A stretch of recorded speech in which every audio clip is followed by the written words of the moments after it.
एक राजा था। उसके नाम तो कई थे, पर दुनिया उसे जानती थी सिर्फ एक नाम से, टाइगर किंग। और ये कहानी है उसकी उस किस्मत की जिससे वो चाहकर भी बच नहीं सका। तो इस कहानी की शुरुआत हम इसके अंत से करते हैं। एक ऐसी सच्चाई जिसे कोई नहीं टाल सकता था। सीधे और साफ शब्दों में कहें तो टाइगर किंग मर चुका है। तो सवाल ये उठता है कि आखिर इतने सारे नामों वाला ये राजा इतने अजीब, इतने असाधारण अंत तक पहुंचा कैसे? चलिए इस रहस्य से पर्दा उठाते हैं। तो कहानी शुरू होती है पहले अध्याय से, एक राजा की भविष्यवाणी की गई नियति। बात तब की है जब राजकुमार सिर्फ 10 दिन के थे, और तब कुछ ऐसा हुआ जिस पर यकीन करना आप जानते हैं बहुत मुश्किल है। हाँ, सिर्फ 10 दिन का बच्चा। जरा सोचिए, 10 दिन का बच्चा और उसके मुंह से निकला एक ऐसा सवाल जिसने सबको हैरान कर दिया। उसने ज्योतिषियों से पूछा, अगर आप हमें उस मौत का तरीका बता सकें तो इसमें कुछ समझदारी होगी।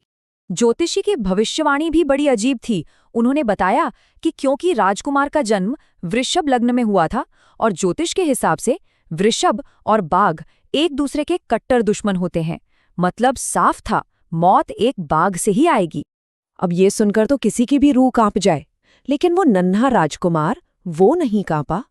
उल्टा उसने एक गहरी दहाड़ लगाई और उसके होठों से जो शब्द निकले वो और भी भयानक थे। बाघो, सावधान रहो। और बस यहीं से शुरू हो गया राजा के जीवन का अगला अध्याय।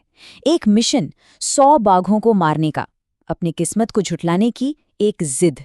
तो जैसे ही अपना पहला बाघ मारा, महाराजा ने बड़े ही गुरूर से, बड़े गर्व से राज्य ज्योतिषी को बुलवाया और उसे मरा हुआ जानवर दिखाया, मानो वो सीधे सीधे किस्मत को ही चुनौती दे रहे हों। लेकिन ज्योतिषी वो अपनी बात पर अड़ा रहा। उसने कैसी चेतावनी दी जिसने, आप कह सकते, पूरी कहानी की नींव रख दी। आप 99 बाघ मार सकते हैं, लेकिन आपको 100वें बाघ से बहुत ज्यादा सावधान रहना होगा। तो महाराजा ने इस चेतावनी को कितना सीरियसली लिया? अरे, उन्होंने तो अपनी पूरी ताकत ही झोंक दी। सबसे पहले तो अपने अलावा हर किसी के लिए बाघ के शिकार पर पाबंदी लगा दी। फिर एक ब्रिटिश अफसर को खुश रखने के लिए उसकी पत्नी को लाखों के गहने तक दे दिए। और हद तो तब हो गई जब उन्होंने सिर्फ इसलिए एक राजकुमारी से शादी कर ली क्योंकि उसके राज्य में बाघों की आबादी ज्यादा थी। मतलब वो किसी भी हाल में 100 बाघ मारना चाहते थे। तो अब आता है कहानी का तीसरा अध्याय, मायावी अंतिम बाघ। 99 बाघ तो मारे जा चुके थे और अब तलाश थी सिर्फ उस एक आखिरी बाघ की।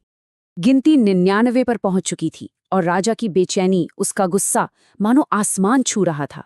उसने साफ कह दिया कि जब तक आखिरी बाघ नहीं मिलता वो जंगल से नहीं हिलेगा। उसकी इस जिद के चक्कर में कई अधिकारियों की नौकरी तक चली गई, और जब हालात बिल्कुल बेकाबू हो गए तो दीवान को चोरी छिपे मद्रास के एक पार्क से एक बूढ़ा बाघ लाना पड़ा। और यहाँ कहानी में एक बहुत ही मजेदार मोड़ आता है। ये जो खूंखार जानवर लाया गया था ना, वो इतना बूढ़ा और सीधा साधा था कि उसने कार से बाहर निकलने तक से मना कर दिया। सोचिए, बेचारे दीवान को खुद उसे कार से खींचकर बाहर धकेलना पड़ा। और अब हम पहुंचते हैं कहानी के उस अंतिम मोड़ पर, जहां किस्मत एक ऐसा खेल खेलती है जिसकी किसी ने कल्पना भी नहीं की होगी। एक विडंबना भरा लकड़ी का बदला। तो उस बूढ़े बाघ को सामने देखकर महाराजा ने निशाना साधा और गोली चला दी। बाघ वहीं ढेर हो गया।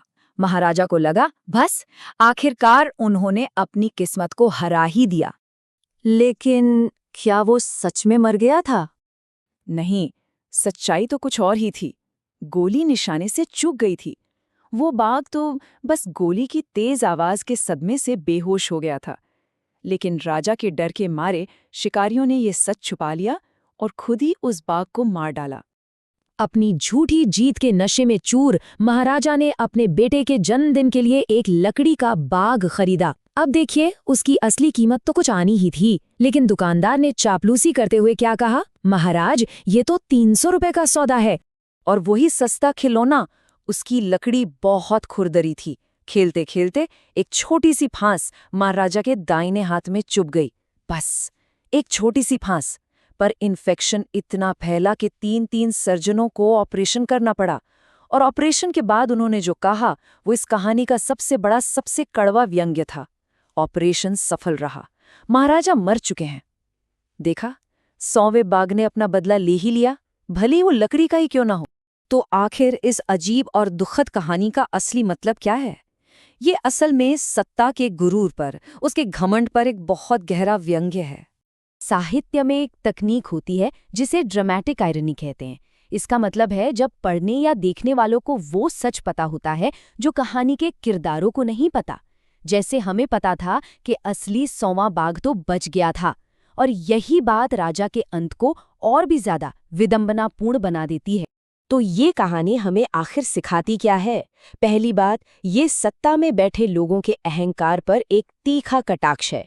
दूसरी, ये इंसानी जिद के आगे बेजुबान जानवरों की लाचारी को दिखाती है। और तीसरी, ये भी बताती है कि कैसे राजा के मंत्री ईमानदारी से नहीं बल्कि डर के साए में काम करते। तो अंत में ये कहानी हमें एक बहुत बड़े सवाल के साथ छोड़ जाती है। सत्ता का गलत इस्तेमाल, प्रकृति के प्रति हमारी लापरवाही, ये सब बातें आज के समय में कितनी सही बैठती हैं, है ना? और इस धरती और इस पर रहने वाले हर एक जीव के प्रति हमारी असली जिम्मेदारी क्या है?